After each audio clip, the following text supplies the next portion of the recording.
What's something that City Administrator Scott Moulder wishes every citizen knew about how the City of Seneca operates?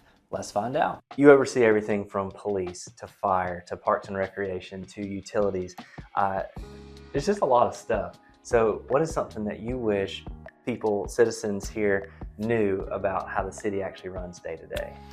Yeah, if you look at all the types of services, it can be difficult to provide the focus and attention to each one of those.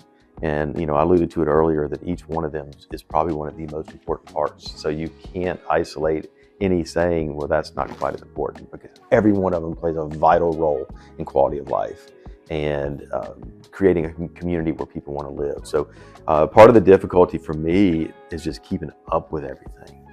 That's when you've got light and water, building a 1 million gallon elevated water tank, a water treatment plant with upgrades there, and droughts, and how you handle energy production, and purchasing power from Santee Cooper and going through renewals for purchasing that power. And then you turn around and you got the police department who needed a new facility, and trying to be competitive in the work environment, and the fire department who just put in a brand new bottle filler compressor today, and making sure they have what they need, and keeping up with the calls and making sure that you're not overrunning your fire department. And then you've got garbage trucks that ratchet you on the wire and it catches fire 3 weeks after a tornado runs through here, right? I mean, so just trying to keep up with everything, court system, that's to me is probably one of the most difficult parts, because every department has multiple things going on, and then when you add those to all the other departments that we manage, it's just compounded. And then keeping up with the wishes of the community. I mean, everybody wants something different out of the community.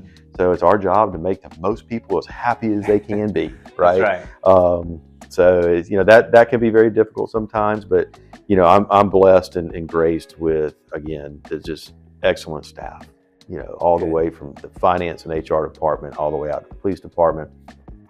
And council and the mayor were gracious enough to allow me to hire a couple of assistant administrators, which has really helped. Good. So the assistant administrators now can focus really on the day-to-day. We've split the departments up, and each of us has 4 now that we manage the day-to-day. So now I feel like the departments get more attention, because they now have somebody dedicated to them that's not also focusing on downtown and business relationships and recruitment and relationships with the mayor and council and communication. So it's really allowed me to focus in on some of those bigger picture items, the vision, and they handle a lot of the day-to-day stuff for me. So having Josh and Ryan, I couldn't survive without them.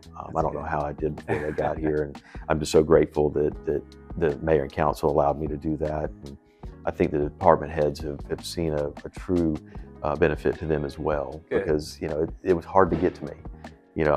When you have 18 different people who are needing your attention on something, the day's only so long. And I've also had the project I'm managing.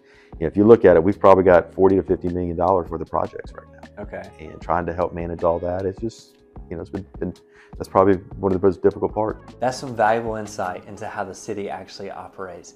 If you found this helpful, be sure to like, comment, and subscribe. In the next video, we'll jump into what the process is when a resident has a complaint and how the city handles that.